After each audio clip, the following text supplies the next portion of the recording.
When you said everything WordPress, Well, I that's my wanted. honest answer. Yeah. I don't know. Starting the questions early.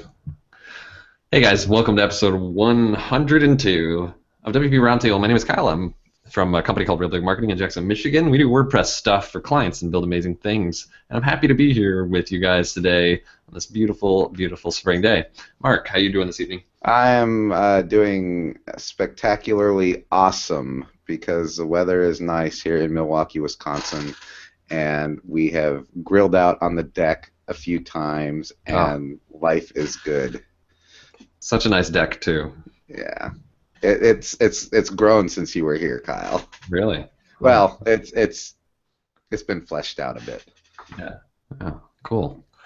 Well, that's cool. Thanks for being here, Mark. It's good. I missed you for a couple weeks. Yeah, it's been a crazy couple weeks of traveling and stuff. So. Yeah, I know what you mean.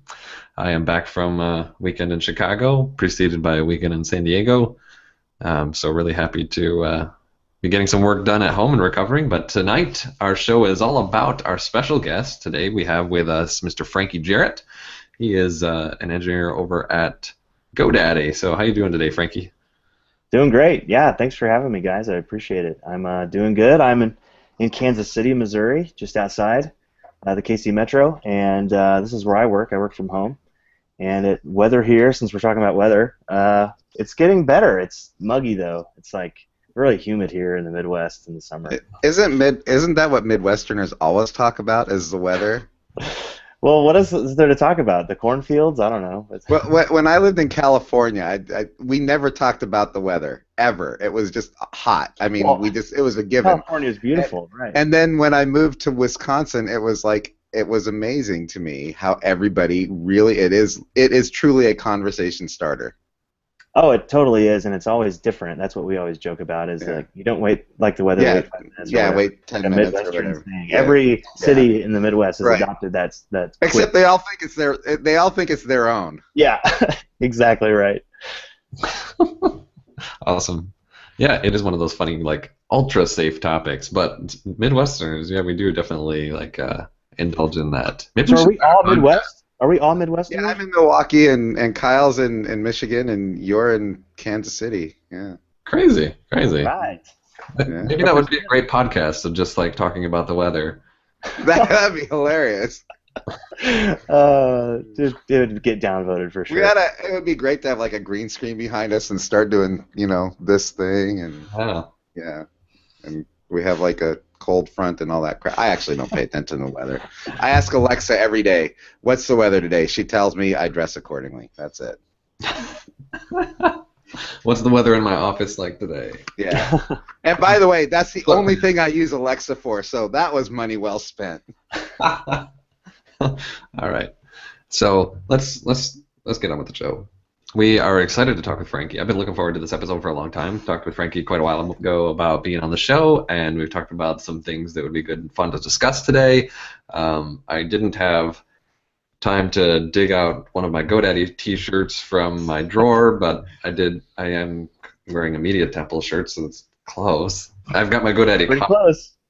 So hey, I like that. That's there. It's something. I've got GoDaddy shirts upstairs, so sorry about that. Appreciate it. So before we start learning a lot about Frankie and everything that he does and has ever done and ever will do, we're going to cover our quick picks of the week. So I've already shared links to the articles that I am sharing this week on the event page. So if you're on Google+, check that out. I found a couple blog articles that I particularly enjoyed. The first is a great one from devrix.com. A nice guy from, gosh, I don't even remember exactly what country. Mario Pashev has an agency over in Europe, and I should look at what country they're from. But they have an awesome agency called Devrix, and he wrote an article about the things that they learned as a WordPress agency in 2015, and it has some really great stuff in there. It's a long, very rich article about some of the powerful lessons that they've learned serving clients over the past year. Their team has grown to be a pretty significant size at this point, and they're doing really great projects. And they're significantly larger than my agency, but I still took a lot away. Was able to easily relate to what Mario discussed in the article. And then the other article that I dropped a link to is a cool, very nice write-up from Mr. Chandler on WP Tavern about his experience at WordCamp Chicago. I think he covered it pretty well. He even mentioned enjoying my presentation, which I thought was kind of interesting. Very nice. Jeff doesn't have, and just day-to-day doesn't do client services, so it was interesting to me that he took some things away from my talk, which was all about hard lessons learned serving clients. So that video is not up on WordPress TV yet, but it was a good talk, and I think people enjoyed it. I had a very engaged audience that time. So, yeah, those are my quick picks. Mark, what do you got? Speaking of WordCamp Chicago, two things. I will say the WordCamp Chicago audience, they are an engaging audience. I love speaking at WordCamp Chicago, which I did not do this year. However, I am continuing on the WordCamp Chicago thing, which is Carrie Lee Marucki. I don't know if you all know who she is. She has made it a point to run around to all these WordCamps and photograph them much the same way that WordPress TV does what they do. She wants to do it photographically. And on the garage for GoDaddy today, her pictures in her blog entry is up and has a lot of great pictures. And even better, if that's not awesome enough, even more awesome than that is that my daughter is on the front page of the garage for GoDaddy right now, because the picture that she used for her blog article is a picture of my daughter running around with a camera. So it's pretty awesome. I saw that this morning. That's your daughter. That's great. That's my daughter. Yeah, she had such a ball. You know what? I gotta say, it was the best time I've had at a WordCamp in a long time. Not that I ever have a bad time at WordCamps, but running around with my daughter and with her with a camera in hand and me with a camera in hand, and we were just like having a great time. And it was the most fun I've had at a WordCamp. Just like chilling out and taking pictures of everybody doing their thing and the hallway track, and it was awesome. So she's got quite a lens there too on that camera. It's like as big as her head almost. Well, yeah, it's my backup camera, and yeah, it's actually a pretty. Thank goodness it's insured. Let's just put it that way, because there is something a little bit nerve-wracking about letting your 6-year-old daughter run around with a lens like that. But you know, she was having so much fun, I can't say no. So she did a really good job. I know she took some great pictures. She did. Those charming kids of yours put a lot of smiles on a lot of people's faces.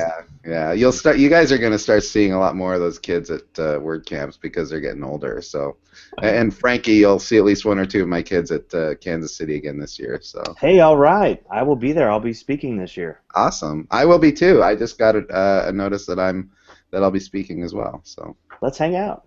Yeah. Be friends. Let's be friends. Frankie, do you have a quick pick to share with us? Well, I wasn't prepared for this, but I can try to come up with something. I'm a big lover of post status, and so I get a lot of my news from the excellent work of Brian Krogsgaard. My God, that guy. Yeah. I don't know if you guys are part of that or follow that. I mean, it's so refreshing to get those notes in my inbox, because I don't have to scour, the web. He's like just like persistently for WordPress news. He just like compacts it all in this nice little form. So yeah, I don't have anything on hand, but no, nothing. That sounds great, Frankie. I can't wait to read all about it. Yeah, sorry I didn't know I was supposed to have a quick pick. Yeah, we'll leave links to everyone's picks on the event page, including Frankie's. Mine'll be a really interesting URL. Yeah. Okay. Well, thank you, anyways, and let's learn a little bit more about you, Frankie. Why don't you jump into your DeLorean for a second and take us back to pre GoDaddy, pre XWP, pre WordPress, job in the internet, pre job at all. What is it that you, as a young Frankie, aspired to do with your life, and how did you set about doing it? Sure. Well, great question. Was it really? I was born 6 pounds, 11 ounces, and no. That's true, by the way. I do remember, though, at a young age, to answer your question completely, I do remember at a very young age always being entrepreneurial in nature. So I was always trying to figure things out. So when I was a kid, the big thing for me was erector sets and building things and tearing things apart and, you know, trying to put things back together again. And then on the flip side of that, also trying to earn money somehow, some way. I'd always have a scheme for, oh, I'll mow this person's lawn, or I'll clean this person's house, or I'll, yeah, you know, do this or do that, sell lemonade, what have you. And I remember my mom, she was in cosmetology. She was a hairstylist, and she had her own shop. And I would spend my childhood in this shop, and I can remember figuring out that some of the customers were thirsty, so I knew that there was a vending machine about half a mile away, and if I took, you know, it cost 50 cents for a soda, but I would charge them 75, so every time I did a run, I made a quarter, and I would do this all day. And I just remember doing little things like that at a very young age, trying to figure out a way to enterprise myself, I guess. And so that's probably stuck with me, you know, throughout all my career decisions and things, both the tinkering side of things and the entrepreneurial side of things. And I got involved with the web in the late 90s. Just, you know, started learning HTML and building my own pages. And then, of course, some of you remember MySpace. And that's how I learned CSS, you know, customizing your MySpace page. That was like the cool thing to do. And I'm like, what is all this code stuff? And I was like, I'm going to figure this out. And so I figured it out. Then I started charging people money, my friends, to you know, pimp out their MySpace page because I knew how to do CSS. And so it just kind of progressed from there. And then I didn't get really involved with WordPress until 2007 is when I first tried it out. 2009 is when I decided I'm using this exclusively for everything, for all my client work and stuff. And then eventually got into enterprise WordPress development with agencies like XWP, and then started doing plugin development, theme development. I owned my own theme shop for a brief time, and sold that company. And so the rest is history. It's WordPress or life now. I love it. That's awesome. Amen. So tell us a little bit more about the time that you were in your early days of providing client services and building sites for people, you know, like before you were using WordPress exclusively, and after when you were, you know, kind of just this web development and making a little bit of money on it, freelancing. Sure. You know, what was that like? What were some of those projects that you were doing? I was pretty young. I was probably about 19 or 20, and I was doing, those were the dark ages, man. Those were the dark ages of CMS. You know, CMSs on the web, and it was hard to find. I tried Joomla, and I'm like, I just, if you like Joomla and you're watching this, you know, more power to you. I couldn't stand it. I didn't understand it. It was confusing. It was just weird. And I had friends that swore by it, but you had to pay for everything to get it to actually do anything. Everything seemed paid for, even though it was supposed to be open source. So it was just very hard for me to find something. I eventually started using. Started having people ask me to build them websites, and of course, as a young guy, I'm like, okay, great, you know, I'll charge them a few $100s, and then that became a few $1,000s, and then before you know it, I'm building sites for this person, and I was like, man, I have to find a content management system. So I landed on one called CMS Made Simple, which I don't know if you've ever heard of it. You probably haven't.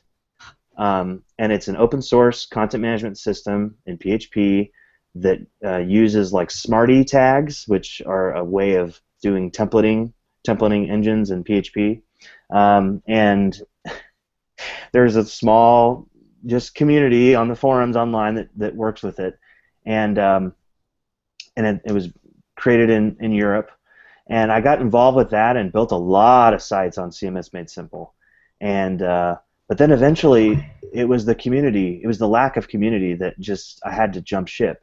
There were aspects of it that were very outdated, that had there was always a promise of, oh, there's going to be a next version come out, and it would never hit the target. And honestly, they kept talking about CMS Made Simple 2.0 is right around the corner. I think to this day, 9 years later, 2.0 still has not come out. I honestly haven't checked, but I don't think it's out. I don't feel so bad now. So that is my story about content management systems and how I ended up in WordPress, because a friend of mine showed me WordPress and said, hey, I'm building my church's website in this WordPress thing. And I'm like, yeah, I've heard of it. I've tried it before, but I wasn't really fond of it. And he goes, no, check it out. Let me show you what I'm doing. And he showed me. And then the wheels started turning, and I started digging into it more. And this was, I think it was like WordPress 2.5, 6, or 7, like around that, the mid two dots. And that's when I kind of got into it. And I remember very distinctly once they started announcing stuff about, I started working in it, started building a few client sites on it, but once I caught wind of the custom post types and custom taxonomies coming in 3.0, I made the decision, even though we were in WordPress 2.8 or 2.9 at the time, to go full-time into WordPress, because I saw what was coming. And I saw that there was promise, that when promises were being made about things, I could actually watch things being contributed online and see that it was progressing, versus my experience with the other CMS where nothing would happen. And if you tried to contribute, people didn't listen to you. And WordPress was a totally different community feel. And so it really was, I know it's like cliche with WordPressers, but I mean, it was the community that won me over and ultimately got me on board. So you went from being an entrepreneur your whole life, which I totally relate to that, to working for the man, right? So how did that come about, and what were the deciding factors that made you decide, this entrepreneurial stuff is not for me anymore, or whatever, and I'm going to try something different?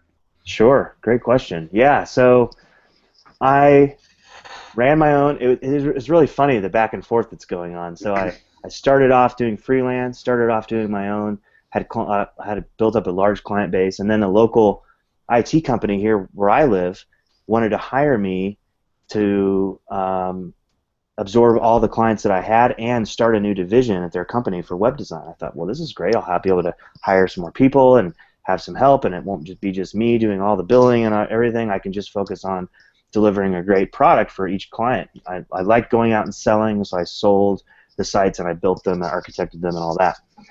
And then after a while, I got into WordPress theming, and so I started my own theme shop, churchthemes.net. And so I started that, and I started off because I was building one for my own church, and I saw, wow, I could just really crank out some themes here, and I could sell these online. At the time when I did that, no one was selling church themes at all. And so I was kind of first to market there for that niche.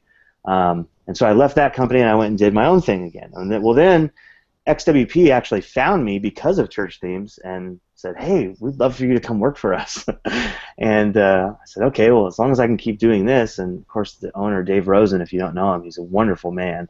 And he said, absolutely, keep doing that thing that you're doing with the themes, but come work for us. Because at the time, church themes required very little of my time.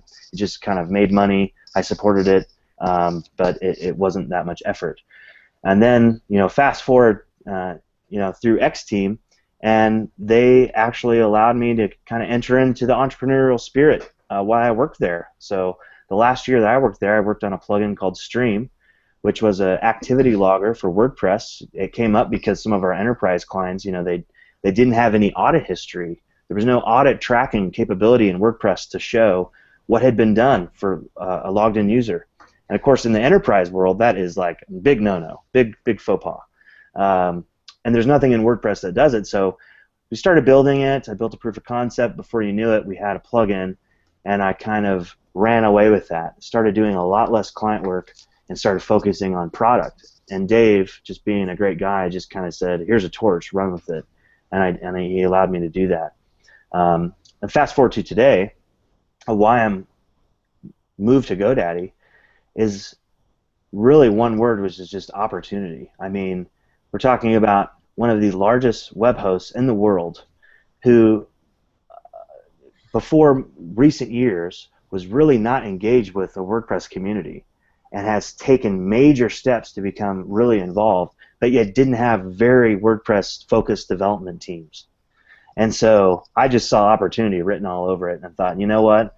I have the opportunity here to build some awesome products that are going to get used by millions of people and hopefully affect things in a positive way and have a big impact. So, and that's really the reason why I chose to go with GoDaddy, and GoDaddy has really blown my expectations away. I've only been with them since August of last year, so it's been about 10 months, or maybe less. But anyways, I can't do maths. I'm just a programmer. That's not necessary. But I mean, so it's been really great. It's been a wild ride, and we've got some cool things that we've done since I've joined, and a lot cooler stuff planned. So clearly you've been around in the WordPress world for a long time. I think you and I may have entered at around the same time. I'm thinking back, and it was around the 2 point whatevers. And so you were aware before you went to work for GoDaddy what kind of reputation GoDaddy had, I'm sure, within the industry. Was there any apprehension there because as a result when they offered you, or did you already see that the momentum was kind of, because I think August of last year things were starting to shift and you could see that they were doing things, and I think we could kind of confidently see where things were going. But did you have any apprehensions or anything from going to work for GoDaddy because of the reputation, or because you are an entrepreneur, like you said, and you'd be going to work for someone else?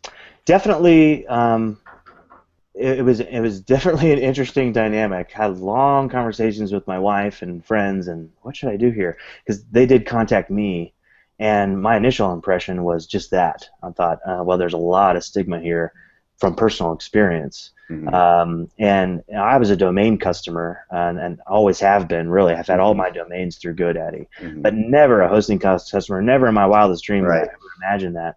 And but then I got to have conversations with some of the folks there. So I had a lot of conversations with Gabe Mays, who he's our product owner for all of WordPress at GoDaddy, and Kurt Payne, who was really involved with WordPress development at GoDaddy, and I was kind of filling in his shoes because he was moving on to another department within GoDaddy to work on some of our OpenStack compute stuff, and with Adam Sink, the manager of the WordPress platform. So between those guys, they really thoroughly explained to me kind of where their platform had been, what their vision for the future was, what they were looking for in a candidate, who they were looking for, what they were looking to build. And ultimately, it was just opportunity. Definitely, it was an adjustment for me working for a large company, very large company, public company, because I'd never done that before. But really, when it comes down to day-to-day, we're a very small team, and we're very embracive of agile methodologies at GoDaddy. So when it comes to making horizontal decisions across the product spectrum as it relates to WordPress, because that's our area of expertise and focus as the WordPress engineering team, there's a lot of leeway there, and there's a lot of room to be agile, which was surprising to me. And another reason why I wanted to join, because I learned about some of that agile thinking, which I thought was the best way ever to develop software, because that's what I was used to in enterprise. And I was pleasantly surprised to hear GoDaddy moving that way with all of their product development. So fascinating.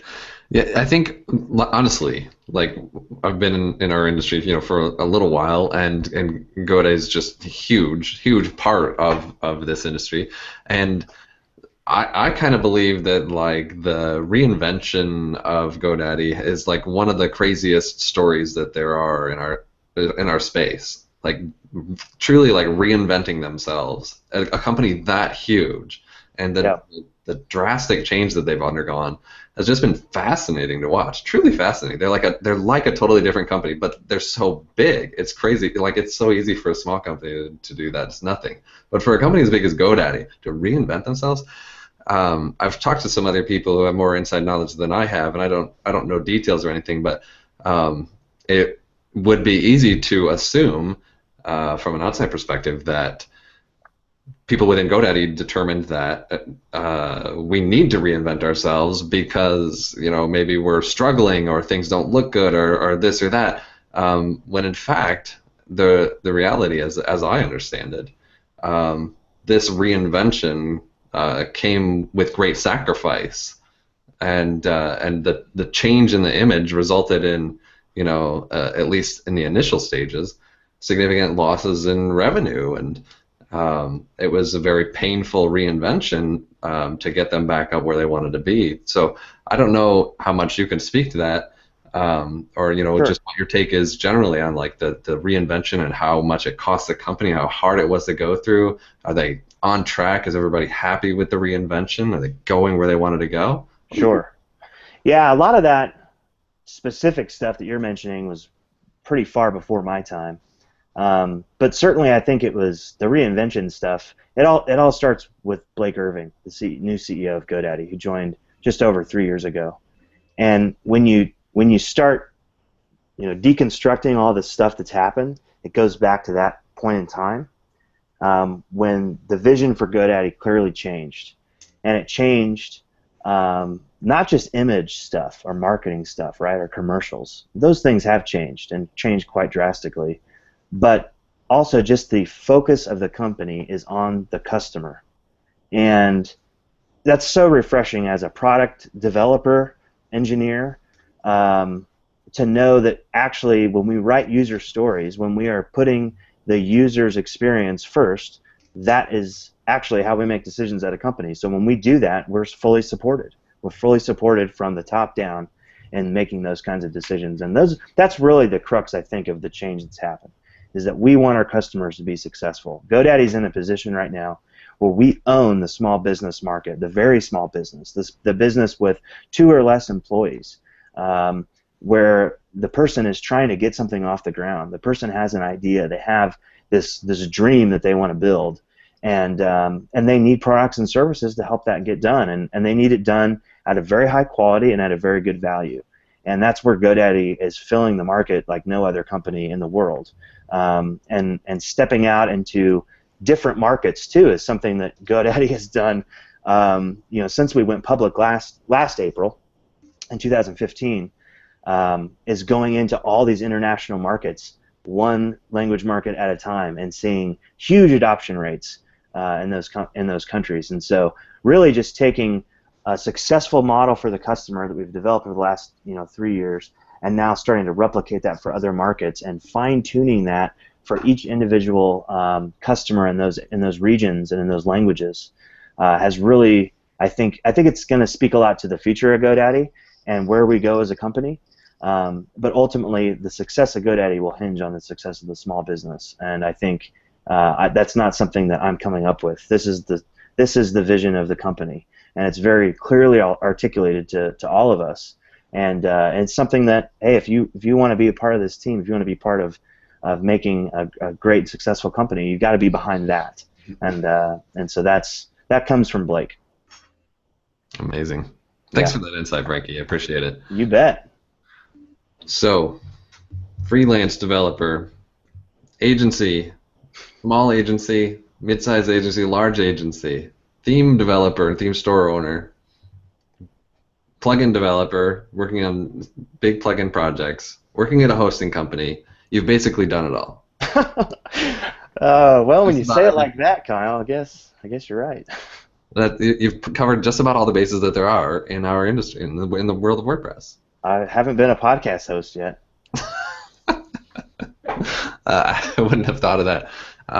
But yeah, so that would this sets up maybe a couple of questions that I have, because you are in that unique position that you can look back and just about all the guests that we have and had in the past, like you can say I've done that, to some degree.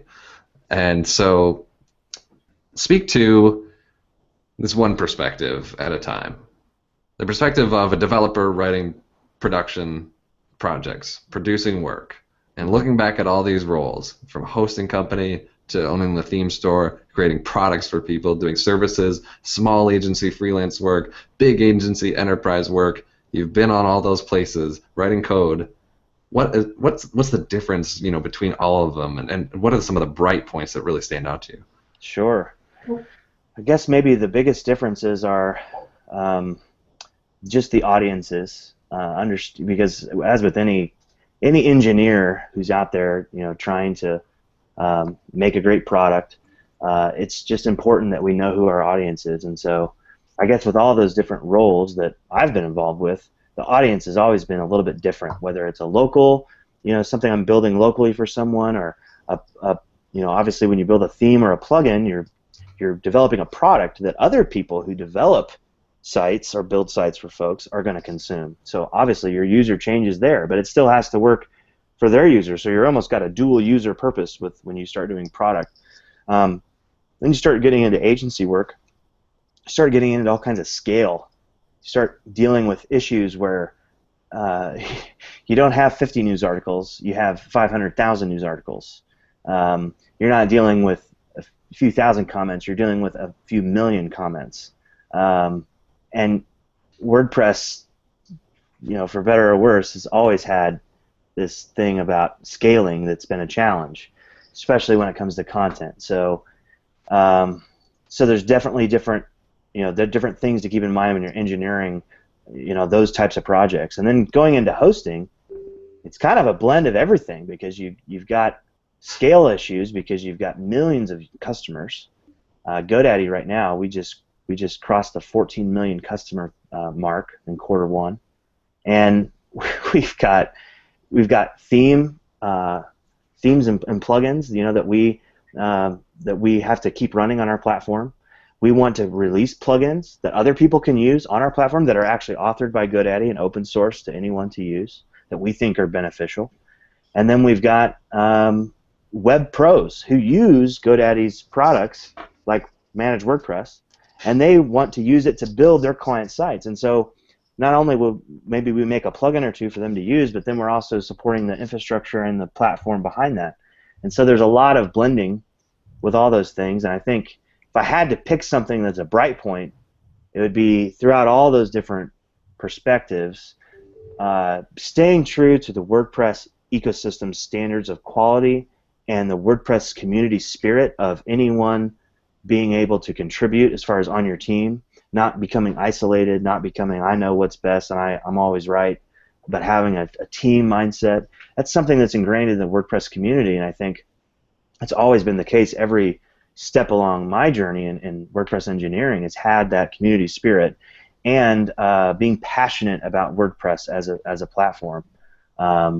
Definitely. If I had to pick something that I wish I would have done sooner in all of those, it probably would be testing for sure. It wasn't until later when I got into advanced agency work that I really started an appreciation for testing. And now that I'm at GoDaddy, testing is like mandatory. Like if you don't test, you're just asking for it. So testing, all the work that you do, setting up testing environments, having automated testing on every code change that's being done is something that I wish I would have done sooner in my career, but something I can't live without now. I'm just addicted to it, and something I do all the time. Addicted to testing. I'm addicted to testing. That's wild. That's like the engineering quote of the day. That's super nerdy. That's a whole new level. A whole new level of nerd. Yeah. So following up on those roles that you've had, you've done it all. You've been in all those places. Like I can't even imagine. But you just talked about the perspective of a developer writing code and all of these roles and some of the highlights. Change the perspective a little bit and just think more about you personally, just your work life. Look back on being in all those roles.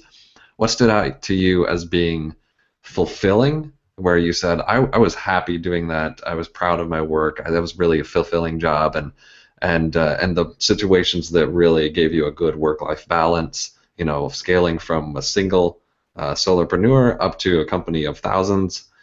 Just talk about your personal experience and your work life. Sure. That's always been a challenge for me because my hobby is my job. That's kind of my curse. I absolutely love what I do. I'm very passionate about it. It's what I will do on the weekends for fun because I like building things. And so I'm one of those guys. But definitely, every step along the way, I've felt satisfied. I've always felt satisfied with my career and what I'm doing, and satisfied with every project that I worked on. Of course, you have the ones that are just the lemons. Wow, that client didn't work out, or oh, that went south, but you don't let those kinds of things define when you look back on something, what your experience was. You try to think about the positive things and what you gained. And for sure, every single step along my journey anyway, I feel incredibly positive about everything. Every one I worked with, I really enjoyed. And the only reason why those transitions have happened for me along the way is just seeing bigger opportunities, and maybe a chance for a better work-life balance.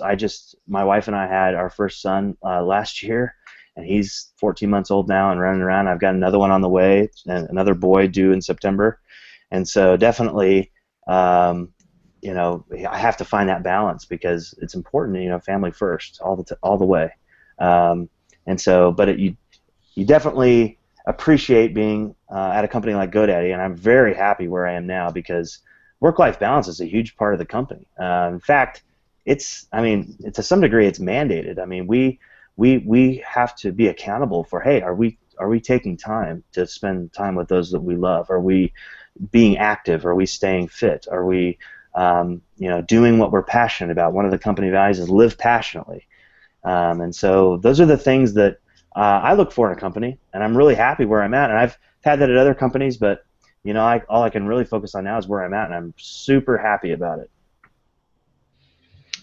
So we've done all this talk about. First of all, congratulations on the kids. Awesome. Thanks. That is really awesome. I'm not as seasoned as you, Mark, with the 6-year-old, but I'll be there one day. I'm more seasoned than you may know. But anyway, so we've been doing all this talking about GoDaddy. Mm-hmm. So Frankie, you wake up every morning, you put your pants on one leg at a time. Then what? What do you do for GoDaddy, and what does your day look like? Because I assume working in Kansas City, you work from your home, right? And yes. So what does your day look like? So I was one of the first remote employees in the hosting department at GoDaddy. There was one or two others. So it was a fairly new thing for them, but it was one of the criteria that I needed just in my life. I've been doing this now for a while. I'm very used to it. I do have a routine. And more credit to GoDaddy. They said, yeah, let's do it, and they were all in for it. And my routine has definitely changed since I've had kids, and another one coming. I get up, I usually get woke up by my son slapping me in the face saying "Dada," and then I get up and I get ready and I come downstairs, and one of the first things I'm excited to do is start jamming with the team. So I've got Jonathan Bardo is on my team, and he's up in Montreal, and then most of the other team is back in Arizona. So Jonathan and I have a few hours actually of quiet before everyone else wakes up, where we can kind of get caught up on emails, get caught up on what we're doing, kind of go through tickets and see what we have on the agenda for the week. But everything we do is based on agile methodologies. So we have a sprint, and we do sprint planning and backlog grooming and the whole nine to kind of determine and story pointing to determine what we can handle in a given sprint. And we have very clear objectives every week. And my time is spent the most in code and managing the various tasks that we have across the team as far as WordPress product development is concerned. So, what are we accomplishing? What are the business objectives behind those? I work closely with Gabe, who's our WordPress product owner, to work on those business objectives and check in with him to make sure that we're accomplishing and engineering what the product wants to accomplish for the user and for the business. And so that's my day-to-day, and I absolutely love it. It gets me kind of working both sides of the aisle. I get to work in engineering, but I get to work closely with product, which are two worlds that I absolutely love to live in. I don't like being isolated in one or the other. I like kind of having my feet in both. And so that's what I get to do every day. If I was not getting to, really get into the code, at least to some degree, I'd be sad. I'd still do it on the weekends, but if I was just doing code and had my neck, and my head just buried in code and wasn't able to really weigh in on any of the business objectives or why we're doing this or what's the benefits for the users or how are we prioritizing this, then I'd be sad. So I'm very lucky that every day I do get to do what I absolutely love to do the most. And I'm afforded to do that. So you do a lot of product development and engineering and stuff, and you have some interesting responsibilities where you can make an impact, and your ideas matter, and you have the ability to be creative and come up with creative solutions for things. So tell us more specifically about some of the product development work that you do and what you're going through, and specifically a little bit about the problems that you're trying to solve with the products you're developing. Like I know for myself, when I'm like going for a walk or I'm mowing the lawn or in the shower or something like that, there's always recurring problems that are in my mind that I'm trying to find solutions for. So what are those things that are always like on your mind, or you're trying to think of a good way to solve fundamental problems and that your products can make a difference on? Sure, great question. So you're not alone. I do that too. And it's good to hear that I'm not alone. Yeah, I mean, one of the big objectives we have is, I don't know if you guys have ever watched an actual novice user or a very small business owner go into WordPress for the very first time, but if you did, you'd probably be like really sad. We've done a lot of user testing, a lot of studying, and gathered a lot of user feedback to arrive to some of these conclusions. We have a gigantic data pool to pull from.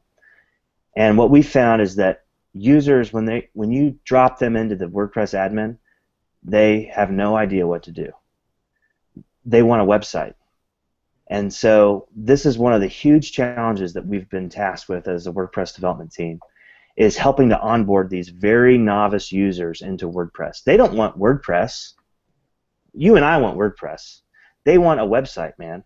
And so you have to approach it that way. And that's been different for me because I lived in the WordPress product world, and so of course everyone wants WordPress. WordPress is the best. It's the best CMS, and small business owners, they don't know what a CMS stands for. They don't care. They want a website because they want their business to succeed.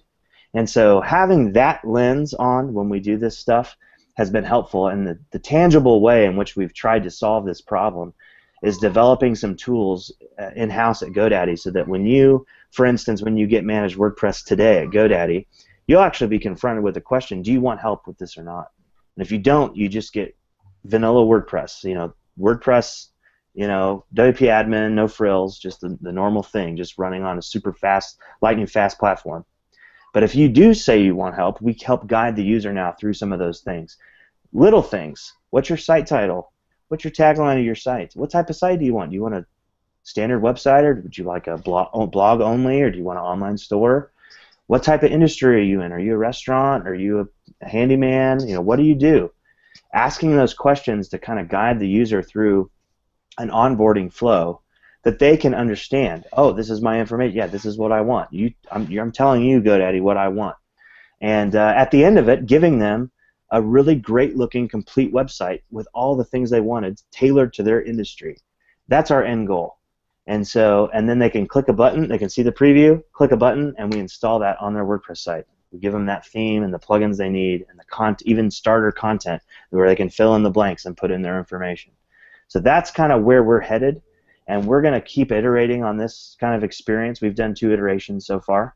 And we think that it's a vastly different experience from going to the WordPress admin, going to Appearance, going to Themes, going to Add New, and looking through the WordPress.org themes. There's some really good themes on there, by the way. But if you've ever clicked one to preview it, have you noticed that it looks nothing like the thumbnail? Like nothing like the thumbnail. And so we're trying to mitigate that experience a little bit for some of the users, because they just show me what I can get, show me it with my name on it, my title on it, and how my images and my content, and then give me that. And that's what I want my site to look like. And that's what we're headed towards and trying to do at GoDaddy. And I'm excited about that, because there's not too many people trying to solve that problem, and there's definitely not too many people trying to solve that problem at scale. And so I'm very excited to be able to contribute tangibly to those kinds of visions. So I'm curious, what do you look at for validation of your ideas? Like after you've done some development, you've engineered some solutions, you've implemented some things. Tell us a little bit about like some of the metrics that you're looking at. Are you looking at tickets or abandonment or time to complete something, or some kind of sample users, where you're looking at some data afterwards and you're saying, hey, we made a difference. We moved the needle in a positive direction. We helped some people. What are some of those things that you're specifically looking at to validate the custom features you've implemented? Absolutely, man. I mean, it's nothing if you can't validate. I mean, Otherwise, everything's just subjective, and it's like, oh, we made a cool thing. You have to come back to objective reasoning here with all this stuff, and you have to do that through data. And so we do collect data on our projects, and we do also user testing, which is just live observing users use things, right? So that's a different kind of data collecting. That's more getting into the nitty-gritty. That's getting into the messy, okay, let's identify what this user thinks they should be doing versus what we know they should be doing. And that part of it's messy. But the data collecting part is more of like, okay, what's our time looking like for how long it takes people to publish a site?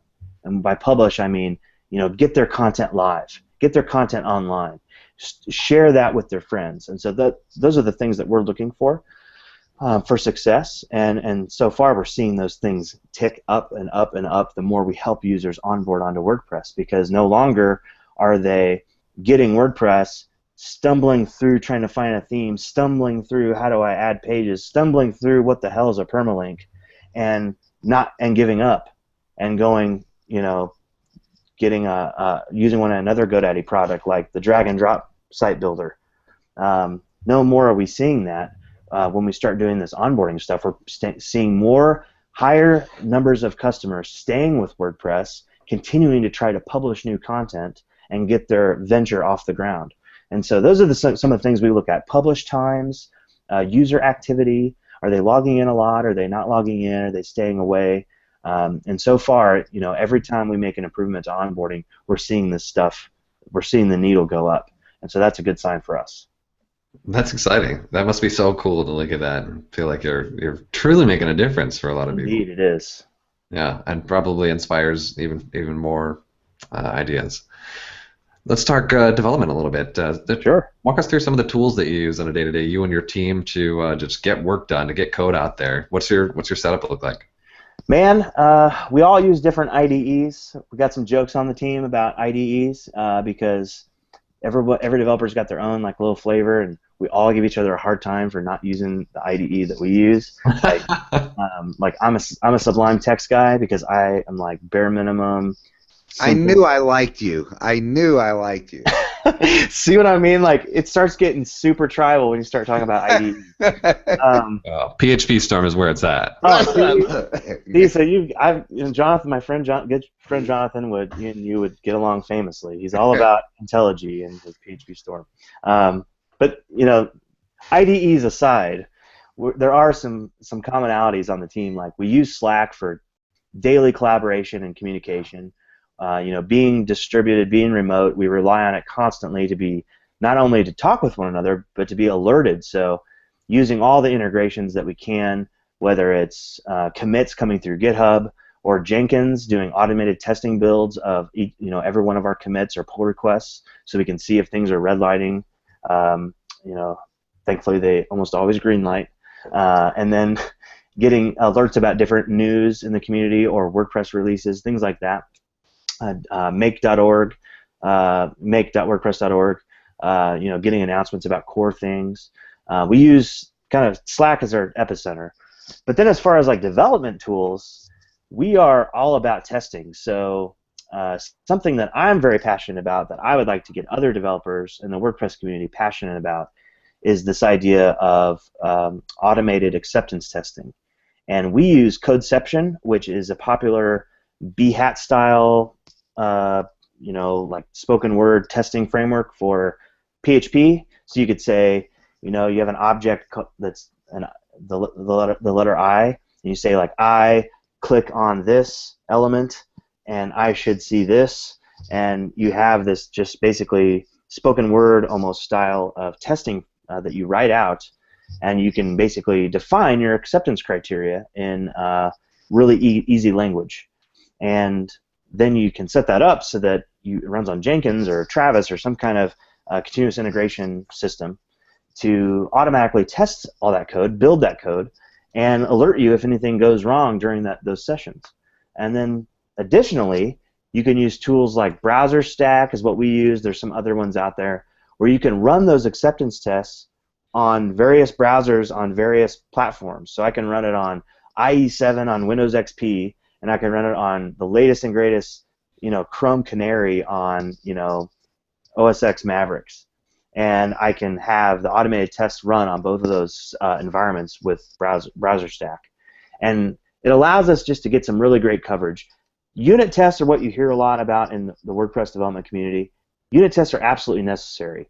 This doesn't replace that, but it does bring a level of UI testing to things, which if you're making a plugin that has any sort of UI, whether it's a widget or maybe a custom meta box you're adding somewhere along the way, or maybe even a list table, you're listing something in the admin, you have a custom screen, you're going to want to test the UI in some way or another.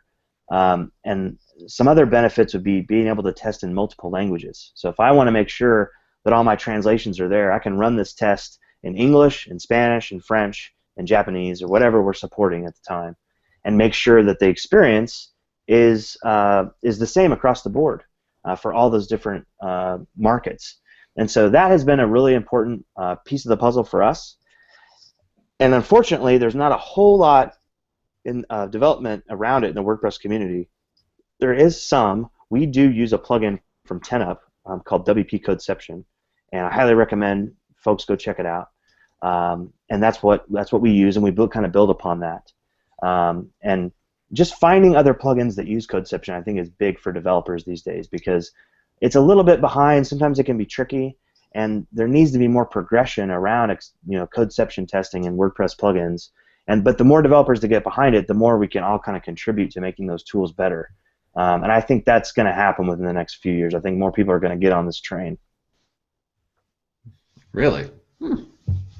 That's interesting that I've observed the same thing, that there is a lot of talk about unit testing, at the kind of like at the base level for the code base, but the UI testing, there isn't a lot of discussion about that. I'm seeing a little bit more about it. There's some meetups in our area that focus on things like Selenium and UI testing, and which we use with Codeception. We use Selenium for that.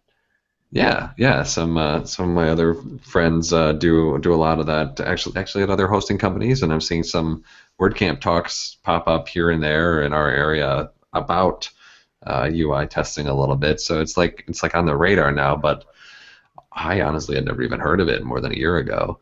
Well, if you want to do things like, especially like change the admin, what you absolutely need to do acceptance testing with the UI, because if you're dependent on any kind of core styling and you're trying to be a good WordPress developer and reuse core UX styles, when you can, the CSS of WordPress admin is not backwards compatible, by the way. We do have all this talk about backwards compatibility. We break the WordPress admin UI styles all the time. We're doing it in 4.6. They're getting rid of open sans and giving you system fonts. We change this all the time. You can't keep infinite number of style sheets available in WordPress core since its inception, back in the day. That doesn't make any sense. So it's very important that if you're using those core UX selectors or styles, classes to inherit certain styles for some of your UI and your plugin or your theme, that you're doing some kind of testing, because WordPress Trunk's going to come out with a new nightly that's going to break your stuff, and then you're not going to have any way of knowing unless you have an automated system in place that's testing that for you. And you're defining what those requirements are. And so for us, it's absolutely imperative that we test that.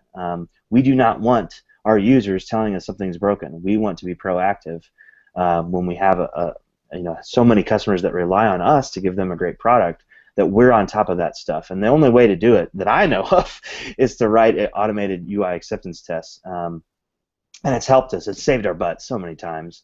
It's a great feeling when WordPress 4.5 just came out, and we had a couple of subsequent point releases, and just seeing all of our lights go green. And of course, we jump in just to make sure that everything's fine. And of course, everything's fine because the automated tests do a lot more than we could do it with our own clicking around.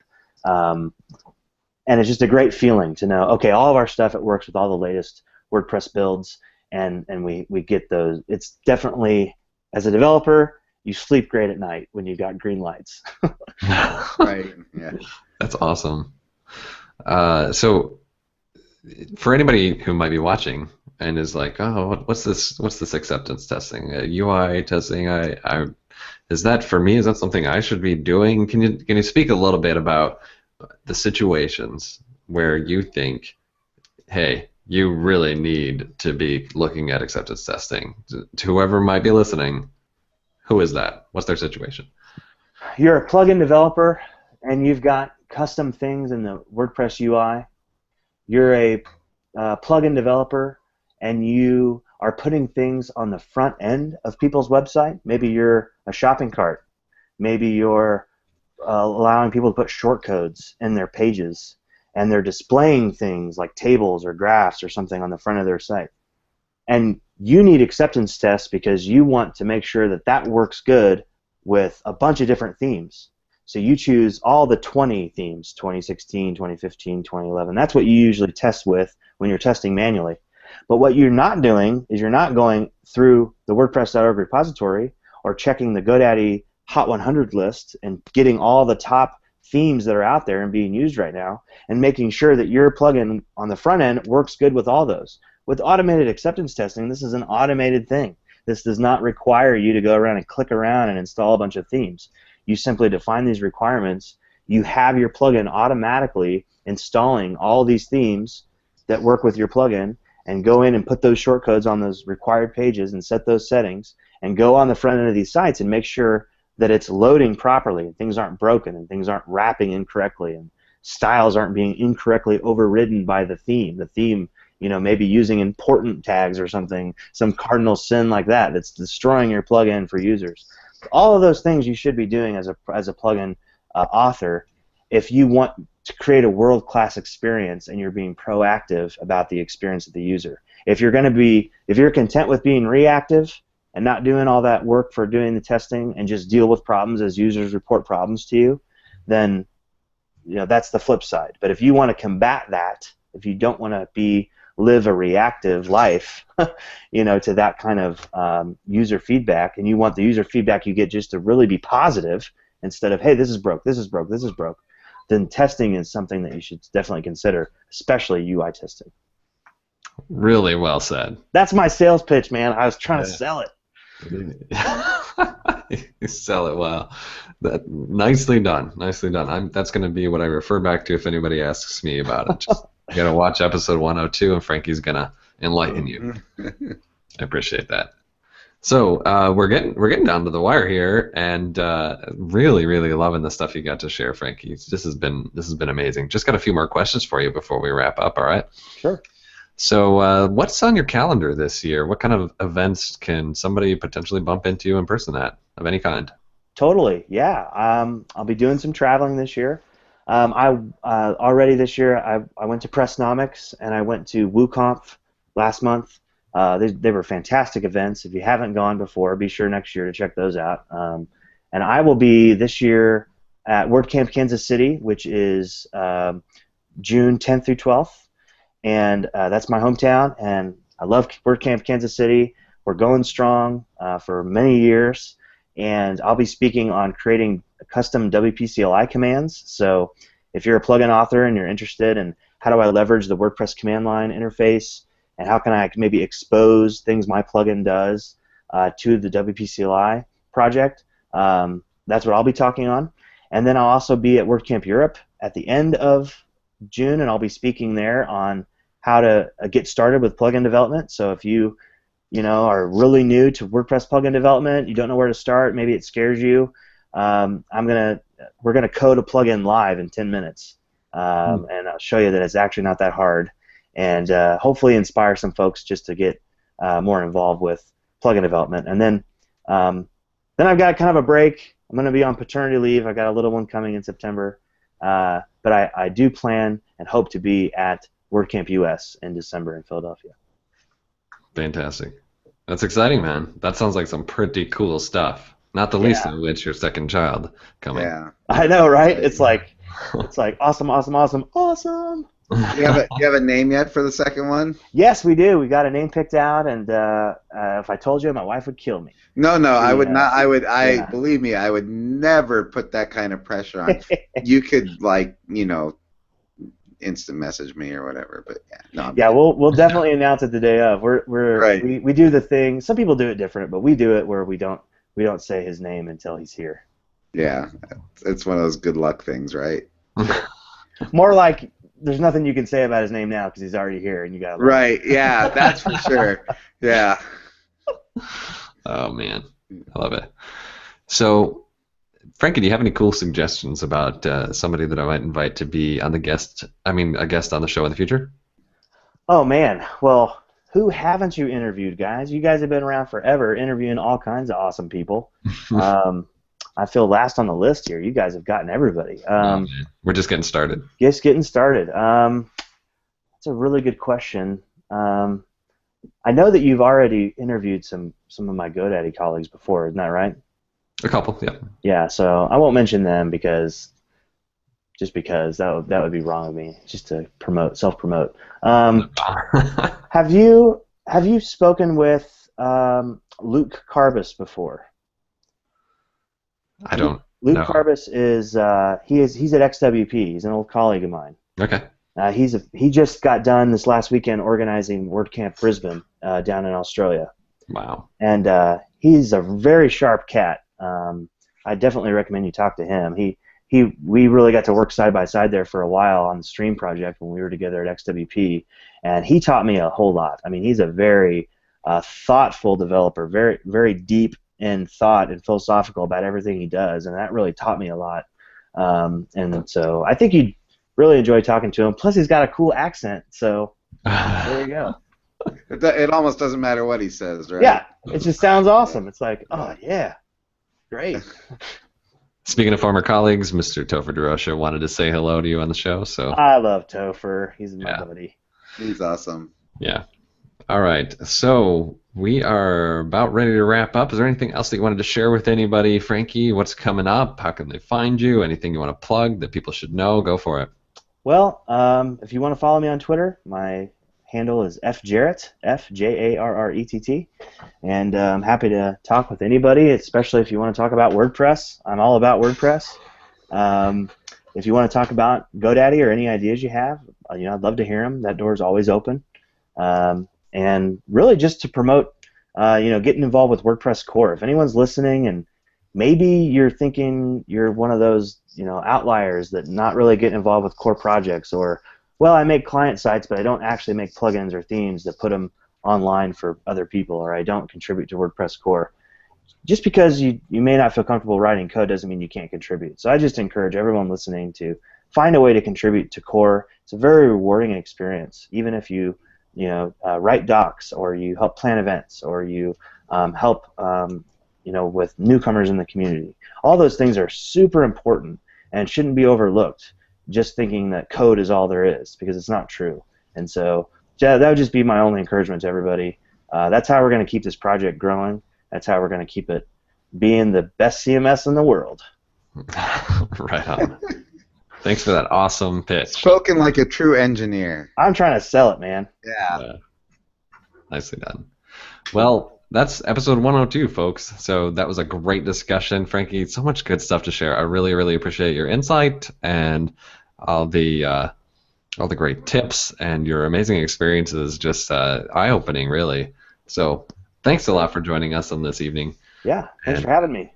I look forward to hanging out with you again soon at an event, and wish you all the best. Thanks a lot, Frankie.